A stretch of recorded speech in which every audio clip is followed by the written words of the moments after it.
Hello, welcome to my channel. I'm going to talk about the Ten of Cups today and my Kate Bush song choice, of course. Probably do this a little bit differently today. I am at card 66, I think this is. So very much feel like I'm coming or towards, I can see the end of this project in sight. And it seemed like a good point to reflect a little bit on this process and what I've got out of it, especially as Ten of Cups to me is a card where you could think of is about emotional fulfillment, and it also you could think of it as something where you're looking back. You know, something's coming towards the end and you're looking back at what you've gained from something. So it seemed a good moment to do that. Anyway, I will timestamp this video, so if you're not interested in my general reflections about creating my own tarot deck, yeah, feel free to skip over to where I talk about the Kate Bush song. So anyway, let's just talk about how I'm feeling about this. If you are at all tempted to make your own tarot deck, and I would say it doesn't need to be something you ever share with anyone or that you need to sell or think of it as a project in that sense, but something very personal about getting to know the tarot more deeply. And that was one of my intentions with this deck, was to really internalize the archetypes and the energies to get my personal perspective.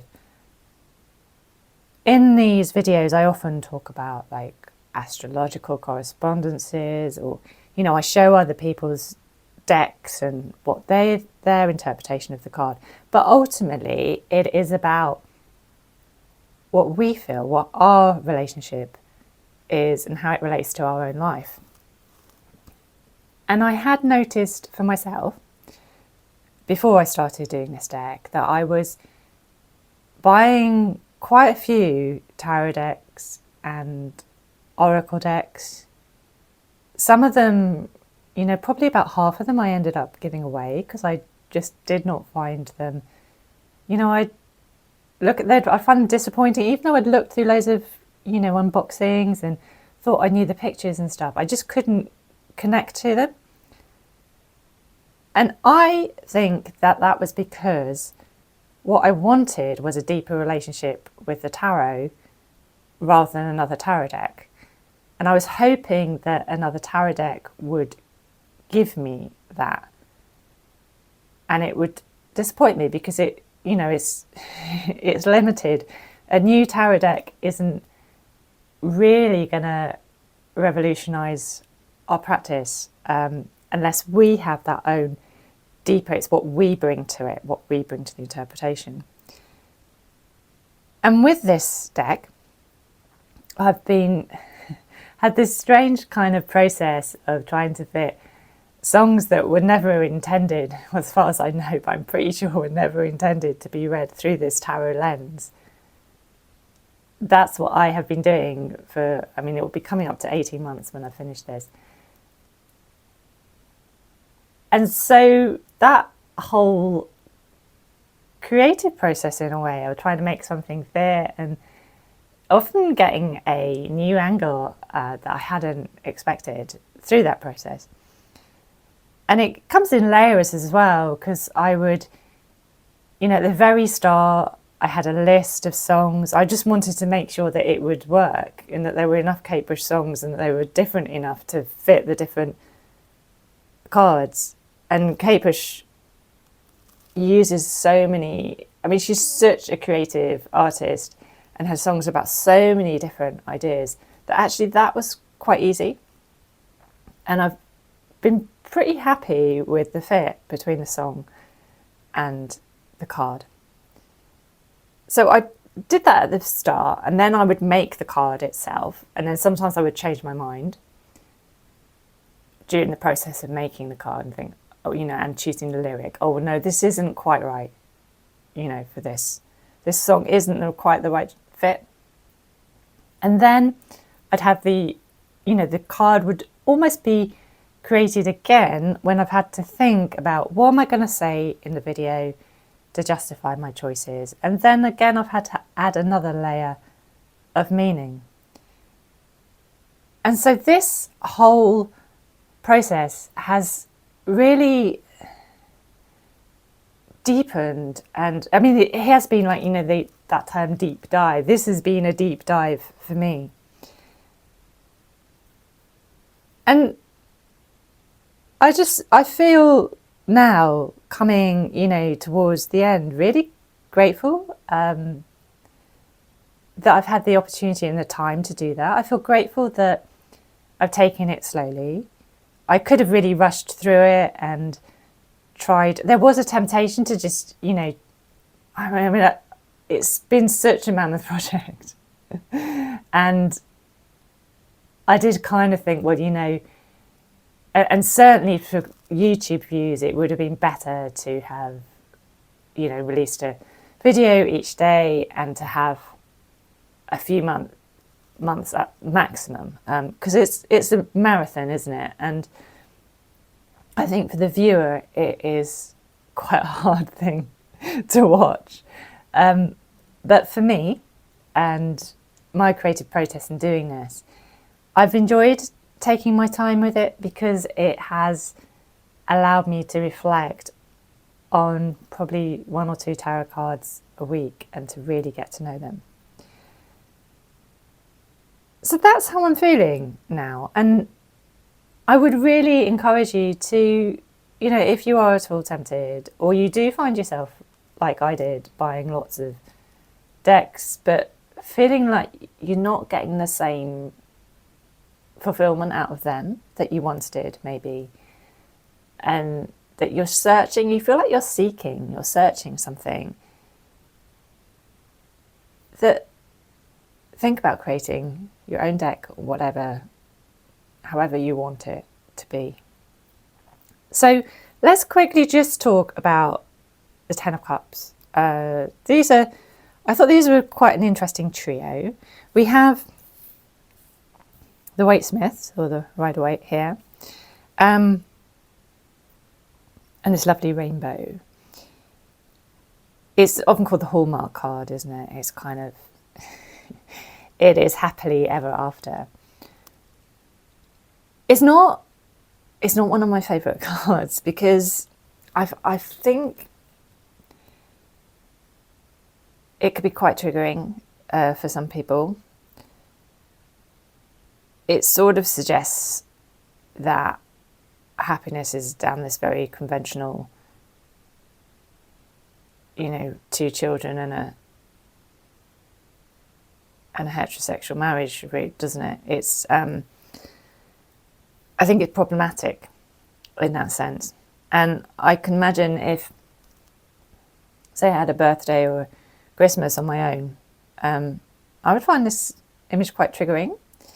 It would almost suggest to me, I have to be with other people to celebrate and to be happy. I'm not saying that was the intention of the card, but that's what the image makes me feel. I slightly prefer this one because when I was looking at it, though we've got this group of women, they all look so alike. I mean, I don't know whether this is the intention of the creator, maybe it wasn't, but they all look so alike that I almost think it could be the same person and different aspects of the same person. So that made me think, well, that is more about happiness coming from within rather than from other people and from that kind of fairy tale. The Marielle, when I first saw this, I thought this is quite exciting because it's almost, we see this and where's the shadow? Where's the dark side of this? This is happy ever after. And this is almost feels like a fantasy, which would fit with, like, this is associated with Pisces in Mars. Mars in Pisces. So this I thought was interesting because it shows that tens are endings. So we have this rather shocking image of the skeleton with the baby. And it's a reminder, I think, that whenever I feel happy, there is that sense of, I think especially in moments of deep, intense happiness, there is that sense of knowing this can't last forever. It is also a reminder of our impermanence and our mortality somehow, which made me think that maybe a better perspective on this card is awe. That it is about finding awe in the everyday and wonder, which definitely also fits with that Pisces energy. They're looking up to the sky and this beautiful rainbow. And, you know, like, I've started running again and I hate running, but I know it's good for me. And I like how I feel after I've been for a run. But I'm really lucky that I live near the sea now, so I can run by the sea, on the seafront. And wonderful thing about the sea is the skies, is the amazing sunrises and sunset you get over the water, or just because you have such a vast expanse of horizon. Being near the sea, you get these wonderful colour variations, and that fills me with awe. And that is a big clue to the song I have chosen. Because I think, you know, I chose this as a hunch, then made the card, then thought, what am I going to say about this Ten of Cups? What is there to say about the Ten of Cups in a way? And then I thought, no, it is about finding, for me, this emotional fulfillment is about finding awe and wonder and beauty, those moments in the everyday.